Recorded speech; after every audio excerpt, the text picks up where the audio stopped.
You're listening to Choose FI Radio. The blueprint for financial independence lives here.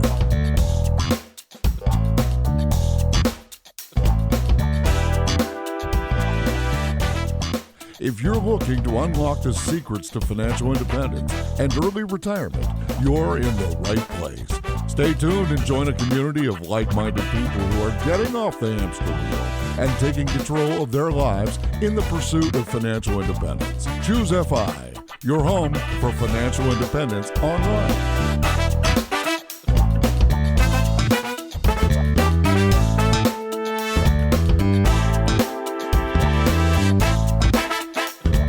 Hello and welcome to the podcast. Today on the show, I want to talk about financial infidelity and talking about getting your spouse on board, how to recover from that, and then how to work to a common goal. And this is a theme that we've seen in the past. This question rise over and over again. How do I get my spouse on board? To help us with this, we have Talaat from hisandhermoney.com, also the host of an incredibly popular podcast by the same name. He's joining us to share him and his wife Tai's story and this financial infidelity that they nearly started their marriage with. I cannot wait to jump into this. And to help me with this, I have my co-host Brad here with me today. How you doing, buddy? Hey, Jonathan, I'm doing quite well. And this I've been looking forward to for a long time. What's interesting, I actually didn't tell you this, but one of my very first appearances ever on either YouTube or a podcast was on the His and Her Money show years ago, talking about travel rewards. So this is very cool to have Talaat on our show now. They're just such an interesting couple. We saw them speak at FinCon and they just blew the doors off the place. It was incredible. And I'm sure he's going to bring an equal amount of enthusiasm and knowledge, most importantly, to the Choose FI community. So with that, Talaat, welcome to the show. Hey guys, what's up? I am super excited to be here on the show. I am a fan of Choose FI. So this is a big deal for me, believe it or not. Were you following this because you were kind of following Brad's travel rewards journey and you were seeing what he was up to? How did you end up hearing about our podcast, much less becoming a fan? As Brad mentioned, he was on our show several years ago and he did educate us because prior to that point, we had no idea about travel rewards. We heard a little bit here and there, but we had never done a deep dive, and he came on our show and we were blown away, right? So we signed up he had a course. And we were looking at it, but we never did anything with it. We weren't ready. I just think we just weren't ready at that time. And, just being in running through FinCon, and I just kept seeing this name, Choose FI. And at first I didn't know who was behind it. And then I started listening and then I was like, man, that voice sounds familiar. And so I dug into it. I was like, oh, that's Brad. And then, I found out about Jonathan, and then I've been listening ever since. That's kind of where we are now. I think for a long time, especially back when Brad and I and my wife first talked, we were in debt payoff mode. So just our focus was different. Since we've accomplished all that, now we're more so open to everything that, and at that time, FIRE wasn't a big term that you heard a lot about. So, as I dug more and more into the FIRE community, the more and more I heard about Choose FI, and I just been listening ever since. And Talaat, that's actually fairly interesting, right? Because you've been clued into the FinCon community for many, many years. But like you said, the FI community and the FI movement has really grown significantly over the last couple of years. I'd love if you, just for a minute, could talk about that, because I think we talk about to our audience, the fire is spreading, right? And this movement, it's palpable to us, but it's kind of cool to hear someone like you who's so intimately involved in the personal finance community now seeing this grow. Yeah, I think we probably talked, that was probably 2015 or so. So then I probably only heard about Mr. Money Mustache when it came to FIRE. And, I would jump in there and read, to be quite frank, some of the stuff I was reading, I was like, I'm not doing that. That's too much. And are you on the bike? Are you on the bike? No, I'm not riding the bike at all. Some of it was cool. Some of it was extreme. It felt like, so, I just kind of just put it in the back of my mind. I was like, that's not really the focus right now. At that point, we were in the throes of paying off our house. And that was really where all of our energy went. So I didn't really have time I wasn't really focused on all the aspects of FIRE, although, what we did propelled us to be able to get to some of the things that are hallmarks within the FIRE community. We didn't know that at the time. And so, I just kind of peeked in and jumped out, peeked in and jumped out. And then the closer we got to our ultimate goal, our brain started shifting as to, the next horizon. And so I think just our hearts became more willing to learn more. And by that time, there's fire, like you say, it spread. There's Mr. Money Mustache and like a slew of people. And so I just had more, I started to hear more, I think, realistic versions. And so then it kind of got my ear, and I found out about J.L. Collins and was really enjoying reading his stuff, and read The Simple Path to Wealth. It just kind of brick by brick, I just started, digging into what the FIRE community was teaching. Awesome, man. Well, I want to talk about this foundation. I want to talk about these debt payoff goals, but with your story, we can't start here. Your story starts with the total opposite of working together towards goals, working together to build a foundation. It starts with financial infidelity. Let's go back to that point in time. Yep. So that is the foundation of our story, is the fact that we experienced financial infidelity during our engagement. We've been married almost 13 years now, but way back when we were engaged, we had a very long engagement, 2.5 years. Shortly after I proposed, I was in the military, and so I had to deploy to Iraq for a year. So that kind of pushed our plans back. But at the point where we were engaged, I was in kind of a transition phase of my life, meaning that prior to that point, I was very reckless with money. I had no sense of financial literacy. I left home at 17. I was 17 when I enlisted into the military. And so I basically had to grow up in the military, and I had to learn about money and figure things out, bump my head, and I bumped my head hard. And I made every wrong choice you can make. Payday loans, financing cars, financing the sound system in the car. I had paint jobs that were customized, and it just a bunch of young, foolish things. And so by the time you fast forward to the point where I'm 25 and I'm engaged now, I was at a place that I was tired of being in a destructive financial cycle. And I was working my way to understanding money more by reading books and reading articles and watching certain television shows that were geared toward personal finance. But I still had the consequences of my earlier decisions. And I was way, way deep in debt, over $30,000 of debt. And it wasn't nothing good to show for. It's not like I went to college and got a student loan. It wasn't like real estate. It was just dumb debt. It was cars and loans and payday loans and just a bunch of bad decisions piled on top of each other. And so I fall in love with a person that is completely the opposite financially. She had never been in debt. She had perfect credit. She paid her way through college. She was working in finance. She had a finance degree. So here I was, a financial wreck, about to marry a financial rock star. So for me, I was like, man, I cannot tell her about this debt, because if I do, she is going to run the other direction. And that's how I rationalized it in my mind. This is writing itself out like a movie script. It's starting like a Hallmark movie, but you can tell it's about to turn into an action flick when she kicks your tail. Yes. Yes. So I tried to devise a plan. Oh, well, maybe I can pay this debt off before we get married, and I won't have to come into the marriage being a burden to the marriage from a financial standpoint. And so I tried to do all that, but of course it didn't work, because God's not going to let you build anything on a shaky foundation. So I couldn't build a solid marriage on a lie.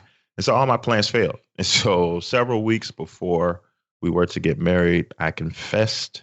She lost it. She was mad. She was hurt, rightfully so. And it wasn't necessarily the dollars and cents. It was the trust. I broke her trust. She didn't know she could trust me. That was the big problem. It wasn't the money. The money can be fixed. Money can be made. Money can be lost. But trust is something that once it's broken, it's hard to put back together. So we had to do a whole lot of praying, and we had to do a whole lot of talking and a whole lot of being transparent. And we eventually decided that, yes, we should still get married.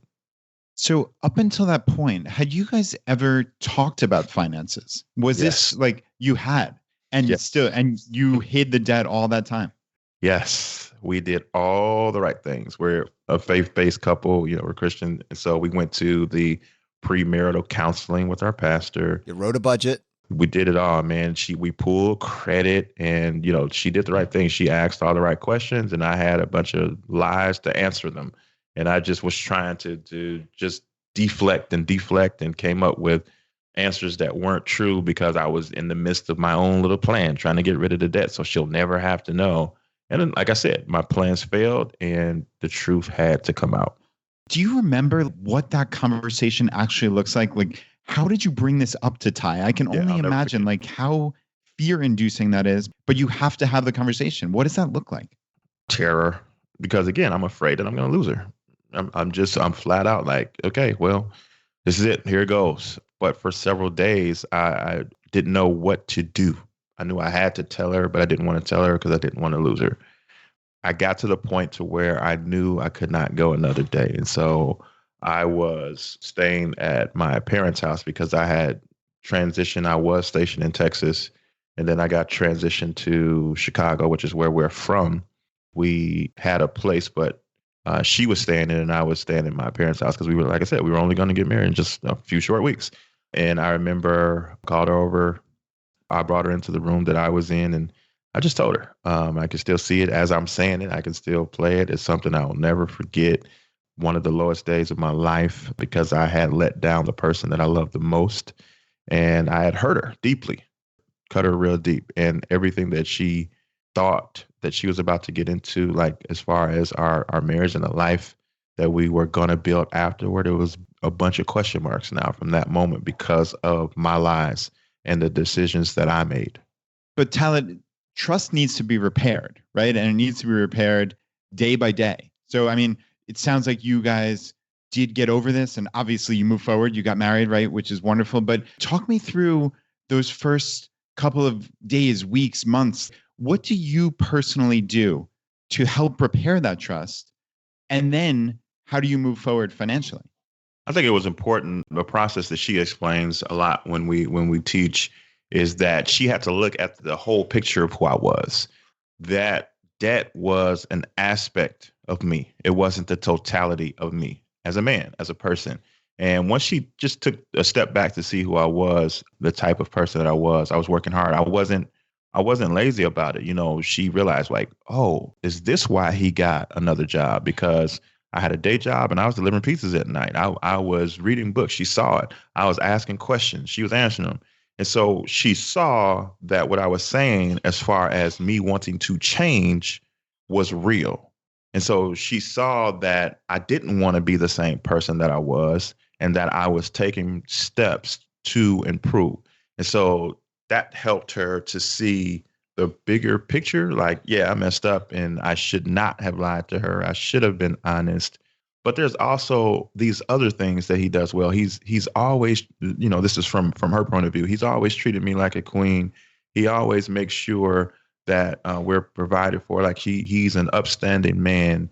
And this was a big mistake that he made, but it's not who he is. And so once she was able to kind of get that revelation, we were able to come together and talk about it. We were able to talk about everything. How did I get in this financial mess? Like who exactly do I owe? Like what exactly is going on? And from there, we were able to start to build a plan of attack together. What the big thing for us was her willingness, one, to forgive, two, her willingness to tackle this with me. At no point after that was it about, well, this is your debt, you go figure it out.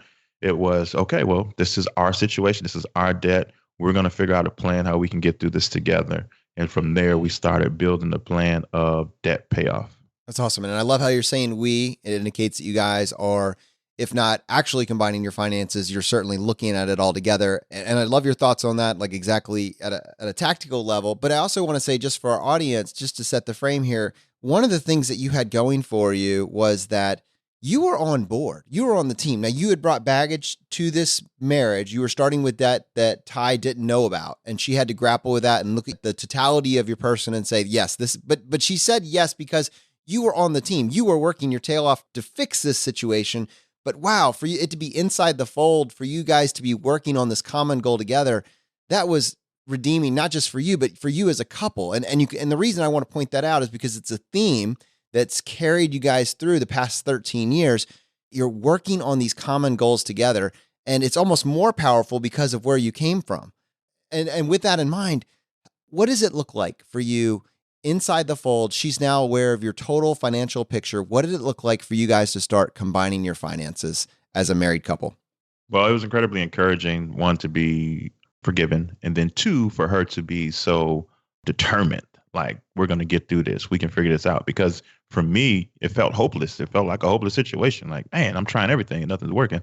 And she looked at it like, yeah, we can do this. And it was an immediate boost of confidence. Like, you think so? Like, for real?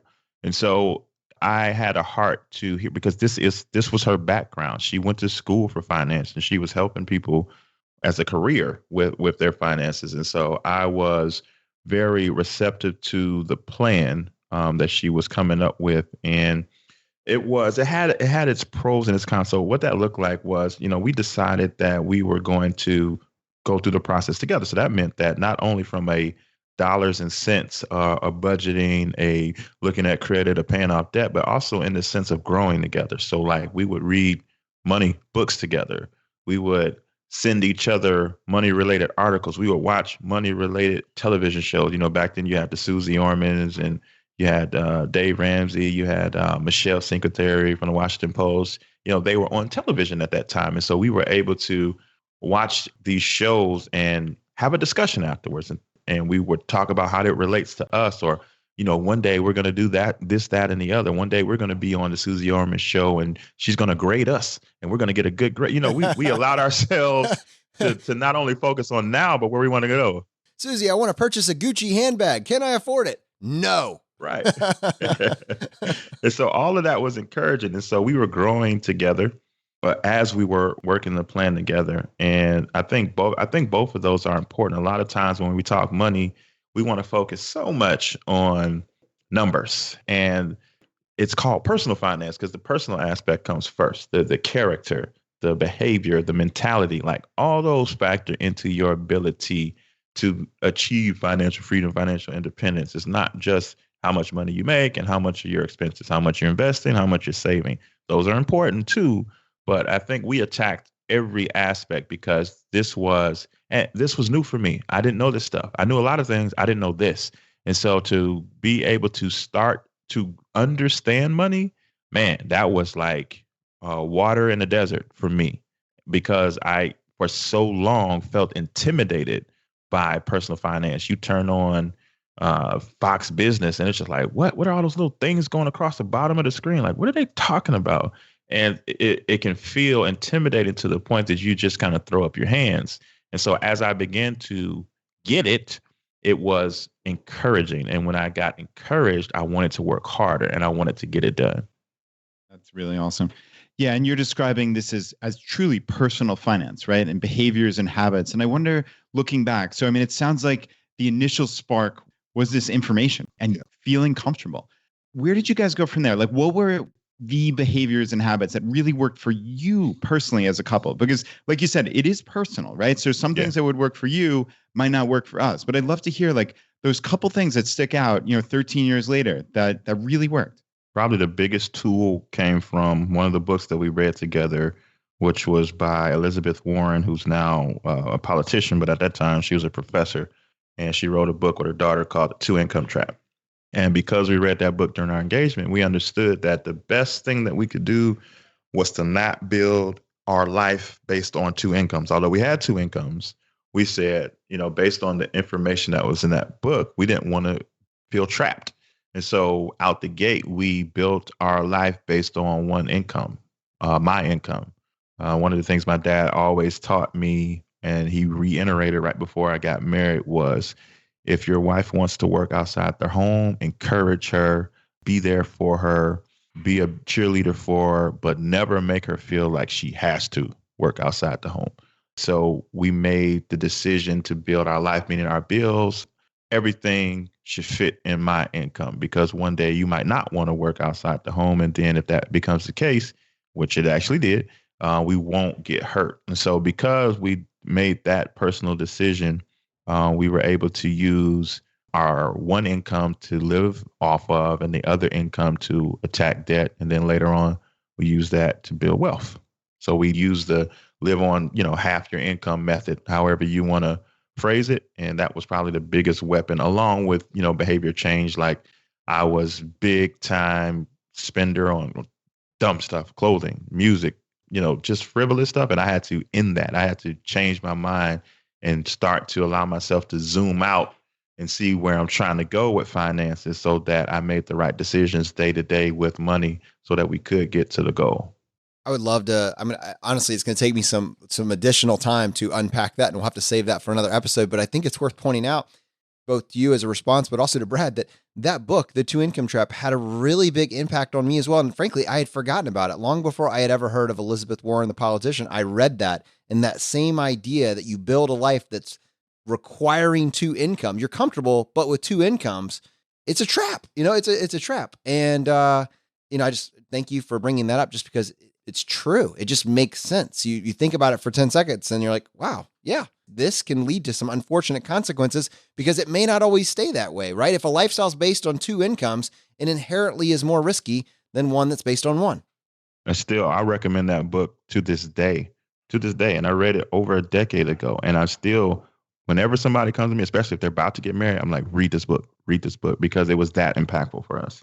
One of the things that's so impressive about your story and about this kind of guiding light that we just talked about is the fact that you were able to live off of one income. Not that you were necessarily doing it on day one, but it gave you some significant options. And you guys, at some point, I believe, in fact, relatively recently, I watched your video on YouTube where you were celebrating actually paying off your mortgage. And I think our audience would be very interested in that story, just because of how quickly you did it and the fact that you were able to pull it off on a single income. Yeah, for sure. So you fast forward in our story. So we are now consumer debt free. We actually paid off all of our consumer debt. That debt that was all mine, we paid it off in our first year of marriage.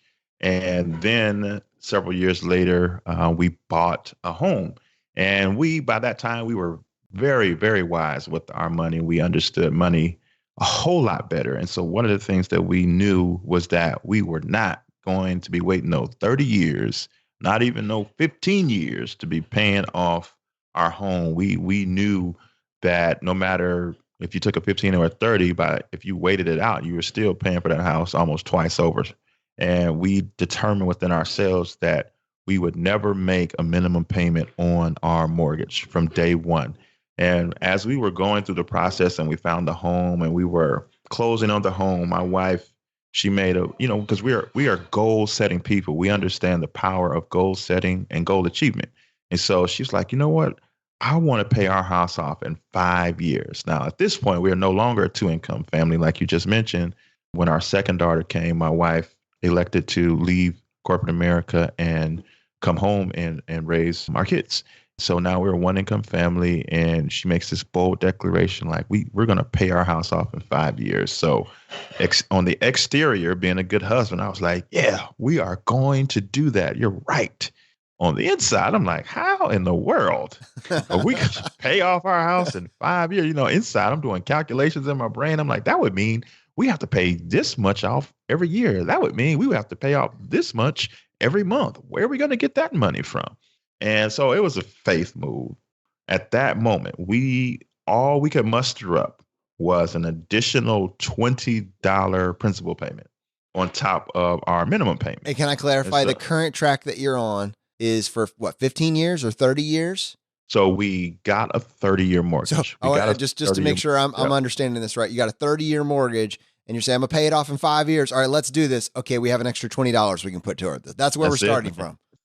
Because this was an interesting season for us. We were in the midst of several transitions. Number one, our third child was born shortly thereafter. So she was like 7-8 months pregnant while we were getting this house. I was also transitioning jobs. I literally was starting a brand new job at the same time that we were moving into a house. And, it just bought it. We had to buy a van now because we got 3 kids instead of 2. So it was just a whole lot of newness going on. And that was all, from a budgeting standpoint, because, like I said, new job, we didn't know how much these bills were going to be as far as utilities and stuff, because, it's a bigger house and we had a lot to figure out. So we knew that all we could do right now is put an extra $20 every month. And so that's what we did, because we wanted to put something towards our goal. We didn't want to just say it and not take any action toward it. And so that's what we came up with, an extra $20. But the more we went into the process, the more creative we got. And when it was all said and done, we paid off our house in 5 years, literally 5 years to the day from the day that we closed on our house. We walked into the bank with our children dressed up. My son had on a tie. My daughters had on dresses. We walked into that bank 5 years to the day and make that last mortgage payment. That is absolutely amazing. And starting from only paying $20 extra, I wonder if you had ran the numbers at that point and said, okay, in order to pay this off in 5 years, we have to pay like double the mortgage. It's probably something not all that far from that. I don't have the calculator in front of me, but instead of getting overwhelmed, you said, we're going to get creative. That was a word that just jumped out to me. I'd love to hear about that creativity. What did you guys do to get from here to there in 60 months? So we made it our whole focus, like I kind of referenced to it earlier. This was all we focused on. And so we looked around this house and we sold everything that we could that we weren't using anymore. We also did a bunch of side hustles, things like mystery shopping. We would flip things from thrift stores. We would have all kind of garage sales. One thing, again, kind of along the same lines of what we learned about the two income trap, although we didn't have two incomes anymore, what we did was we locked our lifestyle, our expenses at a certain number. And so even as raises came, even as, tax refunds and bonuses came, our lifestyle didn't move. And we always acted like we didn't get those raises. What would literally happen would be, if I got a raise, we would literally call our lender and set up an auto draft of that money to be added as an additional principal payment. Every dollar that we could squeeze out of our budget and every extra dollar that we could find through side hustles, we threw it at the debt. We didn't bring it home. Like I said, we pushed off a lot of things just to focus on paying off our home. Because once we said it, we was like, it's no turning back. And that little seed, that $20 seed, it was a psychological booster because we backed up our words. We said we would never make a minimum mortgage payment, and we never made a minimum mortgage payment. And just psychologically, it just lit a fire. Okay, like what else can we do? Oh, we can try this. We could. I heard about this mystery shopping. Let's research it. Let's do it. I heard about. We would go get, for example, thrift store. We would go to and get furniture that is categorized as mid-century modern. And so we would go find it at a thrift store and it wouldn't be in the best shape. So I had to learn woodworking a little bit, learn how to fix it up, repair it, shine it up. So I could buy it for $50, not in the best shape. And I could fix it up and then sell it for $300, $400. And so all that profit would go toward the mortgage. And it just, once you experience, seeing those numbers go down, you just automatically start asking yourself questions like, what else can I do? And you start to figure things out. I think that you're hitting on a few of the things I was really curious about, and that was, which side of the coin did you tackle with the most intensity? Was it the, if the equation is what you earn minus what you spend is equal to the difference of the gap, you're starting out with a gap of about $20, and you're able to move this up to the point where you're essentially sending double mortgage payments. And part of that is spend less, but you only have so many golf clubs in your garage. And then the other half is we can make more. And in theory that, there's no real cap on what that is. And it sounds like you guys were willing to do all sorts of things. So side hustles with the mystery shopping, side hustles, the flipping of the furniture. Was there anything else that you talked about to really move the needle on the income side? I continued to get raises. That was a big deal because they would come $5,000, $7,000, $8,000, $10,000 at a time. But again, we just acted like we never got it. And because we were setting it up on auto, and because we were doing things like biweekly payments, all these things were just literally murdering the interest. And so it just it just snowballed. You know what I mean? It just, every time we added on, it was like the hammer was getting bigger. And so, it just started to really, really speed the process up. So, all right, this is absolutely amazing. You paid off your mortgage in 5 years when probably at month zero, it seemed very unlikely if you were being 100% honest with yourself. But you guys came together as a team, right? Which is what you did when you were engaged and you were first married. Sure, there was a financial infidelity, but you came together as a team. That's what I would say is my biggest Kickstarter, I guess, on my path to FI is the team I have with my wife, Laura. And I'd love to hear you talk about that teamwork you have with your wife, Tai, and any kind of actionable advice, because I know you talk to couples through your various platforms. What advice do you give to help people move forward as a team? I think it's important to understand that word because that word team can be tricky. It can feel a certain way to certain people depending on your background and what you think a team should look like.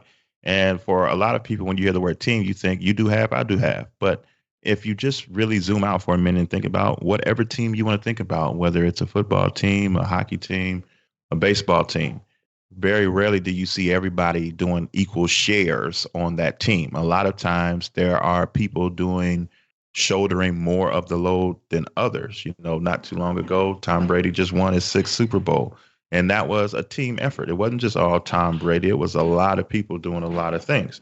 And so when the concept, if you apply it to marriage, us in particular, what we had to realize was everything ain't going to be 50-50, but it has to be us doing it together. And so a big mistake we made up front at the very beginning, after we got past the infidelity and we started to make a plan of attack together, I had the bright idea to say that since you know money well, you do this for a living, why don't you handle our finances and you just let me know what I can spend and what I can't spend. We'll just do it like that.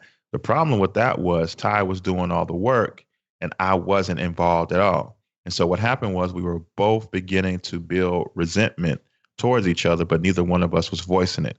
I was building resentment because I felt like a child being handed an allowance. She was saying, well, you have this much to spend this month. And I knew how much I made for a living versus how much she was saying I could spend. And it just didn't add up. And why didn't it add up? Because I wasn't involved. She was getting frustrated because she was doing all this work, making this plan of attack and setting the budget and creating and moving numbers around. And she felt as though I wasn't appreciating her hard work. So the problem was, although we said we were going to do this together, we weren't doing it together. She was doing 100% of the work and I was doing 0. So again, I had to get involved. And the way we teach it is like this. We're from Chicago. So back in the 90s, it was all about the Chicago Bulls. They won 6 championships during that time. And if I say, hey, who knows who Michael Jordan is? Everybody's going to raise their hand and say, yeah, Mike, the greatest of all time. By the way, there's no debate as to who's the greatest basketball player of all time. They'll say, yeah, LeBron. Michael Jordan. No, who? I didn't hear him. I don't know. But then if I come back to that same crowd or to that same person and say, like, who knows who B.J. Armstrong is? Like, very few people are going to know who B.J. Armstrong is. But if you go back and look, for several of those teams, B.J. Armstrong was the point guard while Michael was the shooting guard. And they both had a part to play.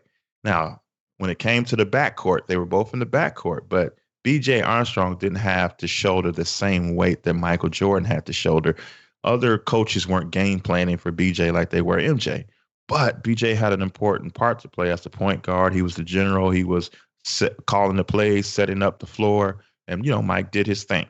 Now, what was important for them to be able to become champions was both of them playing to their maximum ability. They both played their roles to their fullest potential. In a marriage, it's important that if you all want to accomplish greatness together, you both have to be involved, but you both have to play to your strengths. If you're not the numbers person, don't be sitting there trying to force them to become an Excel PhD. You know what I mean? My wife still doesn't get excited about Roth conversion ladders. What's wrong with her? That's it, though. But that's it. There's a part that she plays, right, that keeps you going. So Tai is the number. I'm not the numbers person. Tai is. I can do it. I can set up a budget. I have no problem doing it. But it's her thing. It's her gift. And so she still sets the numbers up. She still moves and shakes on that area. But now the difference is instead of me just sitting back and waiting to hear the results, the final results, no, I get involved. I say, well, what's this for? Oh, did you remember this? Do we need to spend more here or less there? And then after we both go back and forth and communicate, we both make the final decision as to what our plan is for the month. So for everybody that's married, again, don't try to make your spouse into you because that would be boring if there were 2 of you. It's important that you all both identify what you all are good at and do that. If you have to shoulder more, if you have, some teams look 80-20, Every team doesn't look 50-50. Whatever the percentage is, as long as both of you all are involved, you both have the same information, then you both can execute the same plan together. But it's important to don't be like we were in the beginning where it was 100 and 0, because that's not a team. You both have to play a part, no matter if one's role is bigger than the other, or if, in certain situations where you both are 50-50, but you both have to have that team mentality in order to move forward. And so we teach people all kind of things. Like for us, again, we started out, the only reason we were able to begin our journey was through prayer. We were at a low point that we could not get ourselves out of. And so we're faith-based people. And so we pray together and we found strength through that. It's important that you go from there to now that you all are committed to each other, whatever that looks like for you, whether you're a faith-based person or not. Now it's important for you all to identify why. Why do you want to set this goal of debt freedom or financial independence? Why? You can't just look at the what. We know we need to invest this much in this vehicle, or we need to pay off this amount of debt. No, that's the what. But why? Why is that important? You all need to take time to dream together, to look at what do you want your life to look like 5 years from now. We tell couples to take your last name and put INC behind it. So for us, our last name is McNeely. So the question is, what do we want McNeely Incorporated to look like 5 years from now? You have to treat your household finances like companies do. The only reason companies stay in existence is if they remain profitable. The only way they remain profitable is if they are diligent with the comings ins and goings outs of their finances. And you all as a couple, as a family, need to do the same way. So you need to have that business-like mentality and say that McNeely Incorporated is going to do X, Y, and Z in the next 2 to 5 years. Okay, if that's the goal, now it's time to backwards plan. Now we've established our why. It's because we want to travel more. It's because we want to create a financial legacy for our children. It's because we don't want to ever experience what it feels like to be in the bondage of debt ever again. Now that you've identified your why, now you need to talk about goals. Okay, this is why we're doing it. Now, what's our goal? We know we need to get out of debt. How long do we want to take to get out of that debt? And you start to talk it out again, back and forth. Value each other's opinion. I think that's super important too, to know that even if you're the numbers person and your spouse isn't valued, and make them feel valued, because if they feel valued, they're going to have more buy-in to everything that needs to be done. And so I think those are 3 important steps that have nothing to do with dollars and cents, because you have to lay a foundation before you can start talking about draperies and roof shingles. You have to make sure that the foundation that you set is solid. So those 3 things will get you there. Awesome. Last time I saw you in person, you were on stage giving a keynote at FinCon, and it was amazing. You were talking about impact, and it's clear to me. I mean, you started out, you're a 25-year-old kid with $30,000 in debt that you're still a little bit terrified that you need to tell your fiance that this is happening so you can work through this. And now fast forward a decade and you're reaching tens of thousands, if not hundreds of thousands of people with your platform. You're inspiring people all around the world. And I'm curious, you've paid off your mortgage. You've reached an incredible level of financial success. What is your why moving forward?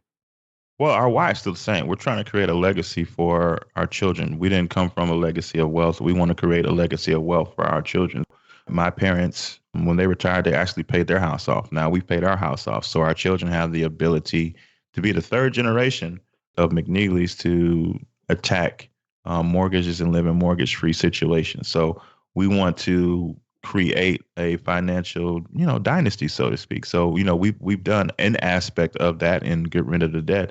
And now our focus is on wealth building. So we're going to dive into real estate, and we're going to, ramp up investing into the market. And so now our goal is to just create this legacy that lasts for generation after generation of McNeelys after us. So, Talaat, we've been talking about family, right? And family finances, but really on a nuclear family level. And I'm curious if there's any interplay with the larger family. So you talked about your parents, and they sound like amazing role models. But do other members of your family, do they come to you for advice? Do you talk finances now that you guys are who you are?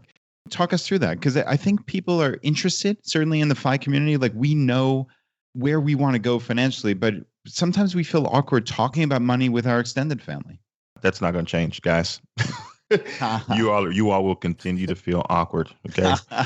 Because we're in the minority. That's just the way it is. So, do we talk? Yes. Do they listen? Barely. So we've kind of learned to be okay with that. I think at one point, especially when you're first experiencing change that is so beneficial to you, like it's so amazing to you that you want to tell the world, and you especially want to tell your family because you want them to feel it too. And then when they don't have that enthusiasm, it can be such a downer. And so we understand that now, that everybody won't get it. Now, does it stop us from trying to be a help? Absolutely not. We still try to help. We still try to encourage. We still, when we come across some information, we still share it, but we have a firm understanding that it might not stick. And we really hope it does, but we understand that it might not. And we've just resolved in ourselves to be okay with that. We've learned to let our life speak louder than our words. So when we were in the midst and the throes of this thing, people had jokes, and people would question us and our decisions. Then when it happened, it's like, how did you do that? Tell us how to do it.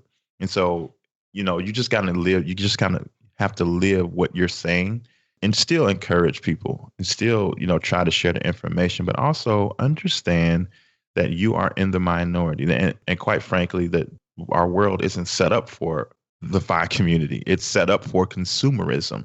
You scroll on your phone, you're going to get ads. You turn on the TV, you're going to get ads. You go on your desktop, you're going to get ads, because ads work. You're going to open your mailbox. They're going to encourage you to spend at your favorite stores, and you're going to do it.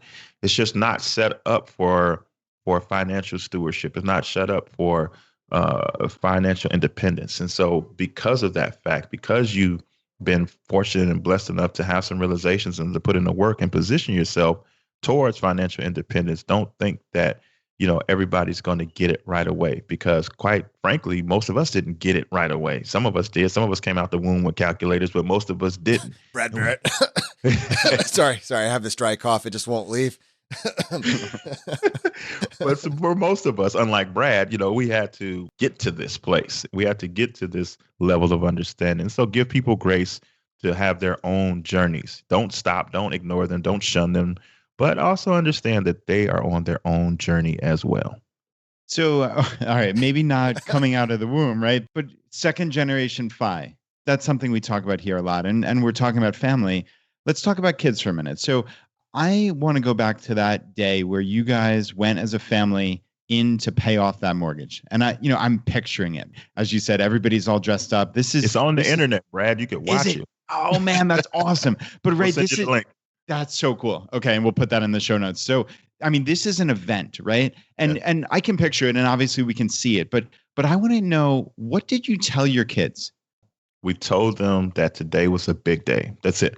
We just told them today was a special day, and you got to get dressed up. We'll tell you the surprise when we get there. Now, our kids are small, 9, 7, 5. And so we just told them, we're going on a trip, get dressed, put on your good stuff, and we're gonna have a big day today.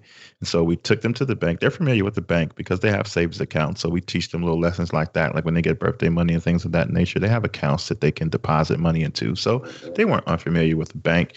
So we took them in there, and we told them, hey guys, listen, this is the thing. And you'll see that on the video, like when we tell them and their reaction again, because they're small. And so we said, like, today is it. You know what we just did? We just paid off our house. And they go, yay. And then my son, he's like, so what does that mean? You know what I mean? Like, they didn't get it, but they got it. Like, they knew it was a big deal. And so we took the time to say that this is something that rarely people do, that they can say that they own their home, that not only does the lender know, when we got home that night, like, our account literally said 0.00. A couple weeks later, we went to the county and we got the paperwork that said that we own the house. We own our house. Like, it's just power in that statement. We went from a homeowner to the owners of our home. There's a difference. And so when we had that moment with them, it was, and that's another reason we documented it, is because they are small. And so this will be something that they get to look back on. Like, that's a historic day for the McNeely family, not just for Talaat and Tai McNeely, for our grandchildren to be able to watch that. Like, this is the day that the trajectory of our financial legacy changed because of what our grandparents, Talaat and Tai, did. And it'll just be a moment in time encapsulated forever. And so that was one of the biggest motivating factors for us for those 5 years. Now we're talking about by the time it was all said and done, we paid $330,000. And again, one income, a bunch of side hustles, a bunch of things all mixed together, but $330,000 in 5 years. That is something that nobody can take from when we pull up to this house. Like some people say, man, you could have invested your money, and they want to go calculate it on me. I'm like, bro, you cannot put this feeling that I have inside of a calculator when I pull up to this house every day, knowing that this is my house. And so it's just a moment that I'll never forget. Our family will never forget. And it's just a legacy building moment that we are super grateful to be on the other side of. Well, I tell you what, I think Jonathan and Brad have chills. We're cheering for you, standing clap. I suspect the FI community at large right now hearing your story for the first time, regardless of how you feel about that, is giving you a standing ovation. That is incredible. And Talaat, on most shows, this would be the end of the episode, but on this show, we would love to give you the chance to tackle the hot seat. Are you ready for this? Let's do it. In a world drowning in debt and rampant consumption, trapped by the chains of lifestyle inflation, these questions highlight the secrets of those who have broken free. Welcome to the Choose FI Hot Seat.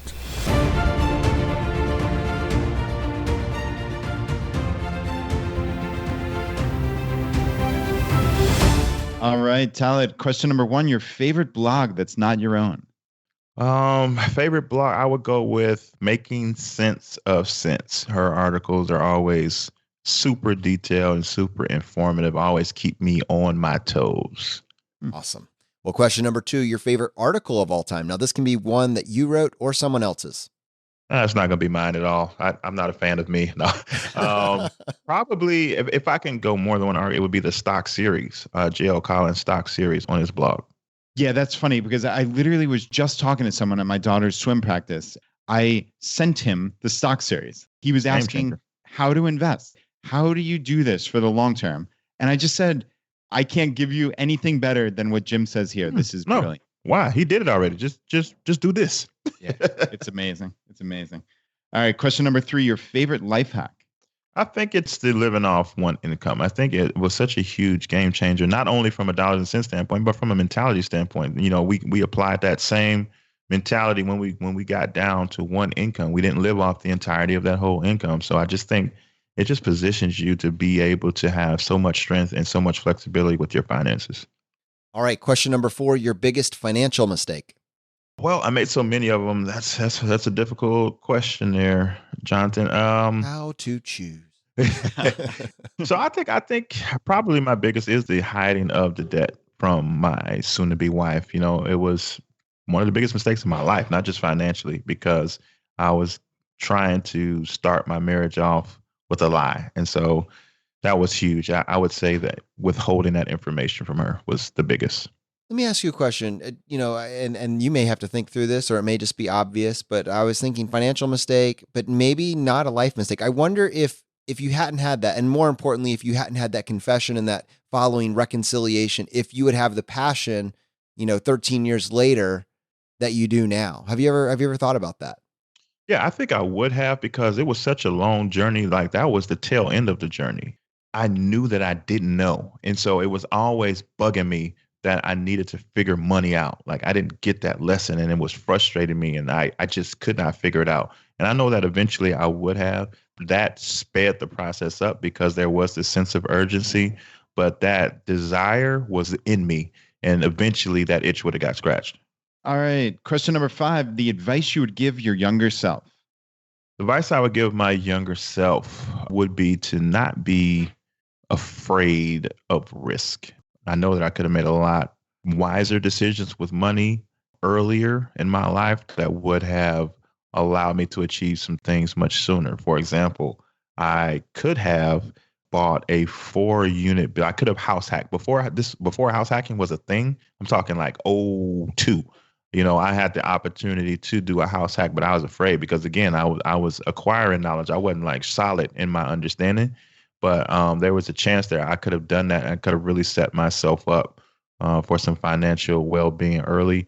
And I was just too afraid to pull the trigger on that deal. So I would have told myself, do it. Don't be afraid. All right. Now we do have a bonus question for you. What purchase have you made over the past 12 months that has brought the most value to your life? Wow. That's a good question. My mind immediately goes toward a course that I bought that is related to our business that helped me to understand some stuff that I could not figure out on my own that was frustrating me to no end. And then after walking through the course, I got it. And it was very beneficial for the work that we do with our company. Adding to the talent stack. Talaat, this has been amazing. I know I personally have gotten so much value from hearing your story, and I'm sure many people in our audience are going to want to find out more about what you and Tai have been doing. What is the best way to connect with you and to connect with your content? Well, you can check out our podcast, The His and Her Money Show, or you can come directly to our website, hisandhermoney.com. All of our podcasts are there. All of our video teachings are there. All of our written articles are there. All of our social media handles, our books, our courses, everything you need. We have it right there at hisandhermoney.com. Thank you for coming on the show. Thank you for having me, and keep doing the good work that you all are doing. Wow, Brad. I know so many people in our community take the time and nitpick whether or not you, maybe including you might even be guilty of this. Should I pay off my mortgage? Should I not pay off my mortgage? And I don't care where you fall on the spectrum. No one can listen to their story and think that this is either a financial mistake or a life mistake. There is zero chance they will look back on this at any point in time and regret this decision. How incredible. Yeah, that was amazing. And you're right. People quibble over the math of it, but wow, how powerful is it psychologically to pay off your mortgage first? And second, in their case, to have this goal and to complete it on the day, right? Hit the 5th year to the day.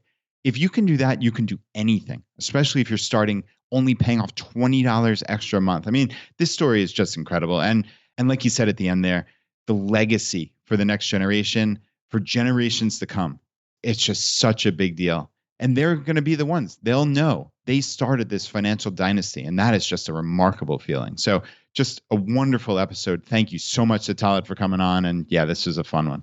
If you got value from today's episode, if you've been getting value from the episodes up to this point, just take 1 second and press the subscribe button on the platform you're listening to this on. Just lets the providers know you're getting value from the show and you want to be here when we produce additional content. If you want to support us and what we're doing here at Choose FI, here are 4 easy ways. 1, leave us an iTunes review. To do that, just go to choosefi.com/iTunes. 2, use our page to sign up for travel credit cards. If you want to travel the world with miles and points instead of your hard-earned dollars, then just go to choosefi.com/cards and get started today. 3, if you're working on the milestones of FI, set up a personal capital account to track your progress and use our affiliate link. It's completely free, and just go to choosefi.com/PC. P as in Paul, C as in cat. And 4, and most importantly, find your friends, coworkers, and family members who might be open to this message and tell them about the podcast. Have them start with episode 100. It is a fantastic starting place. All right, my friends, the fire is spreading. We'll see you next time as we continue to go down the road less traveled. You've been listening to Choose FI Radio Podcast, where we help middle-class America build wealth, one life hack at a time.